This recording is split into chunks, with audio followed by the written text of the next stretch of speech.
আসসালামু আলাইকুম। আশা করি সবাই ভালো আছেন। তো এই যে হালিম সোনা কি দুষ্টামি করছে আজকে রাত্রে। ও তো প্রত্যেক দিন আমার পাশে ঘুমায়। আজকে জানি না হঠাৎ করে একবার ভয় পেয়ে খুব লাফ দিয়ে উঠছে, গেল সেটা।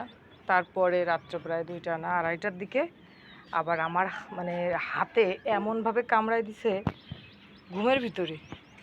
এবার আমারও ঘুম ভেঙে মানে আমি ভয় পেয়ে গেছি যে কী বড় কামড়াচ্ছে কেন। পরে আমি বলছি কী হয়েছে। এবার ও আর কিছু বলে না, পরে আবার ঘুমায় গেল। এই হলো অবস্থা। তাহলে একটা কয় না পালা জিনিসের জ্বালা বেশি। এখন ও আমারে জ্বালাচ্ছে টোটালি। এমনিতে ওর ভাই ভয়তে ওরে রাত্রে নিয়ে ঘুমায় না, কারণ ওর ভাইয়ের সাথে এমনি ওর একটু বাদাবাদি আছে, মানে ঝগড়াঝাটি 2 ভাই বোনের। হ্যাঁ, ওর ভাইরে একটু কম সহ্য করে, ওই যে বেশি বেশি একটু আদর টাদর করে, ধরে ধরে ছেনে। ওর ভাইরে, ওর ভাই কয় কেমন আমি যদি অবশ্য ঘুমায় থাকলেও কখনোই কাউরে কামড়ায়নি। এই ফার্স্ট টাইম ও এই 3.5 বছরে কালকে কামড়ায় দিছে আমার। হয়তো বা ঘুমের ভিতরে ভয়টাই পাইছে, কিংবা ও একবার ভয় পেয়ে উঠছিল, তো হয়তো ও ভয় পেয়ে হয়তো কামড়াই দিছে এরকম। আমার ছেলে ভয়তে ওরে নেয় না, বলে কি আম্মু ও যদি আমার রাত্রে কামড়ায় দেয়, মানে ওই ভয়টা ওর ভিতরে কাজ করে। আসো আসো দুষ্টু পাখি।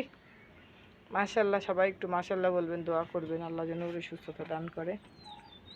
নাও, ভয়তে একদম শেষ। আর দুষ্টু পাখি, দুষ্টু ময়না।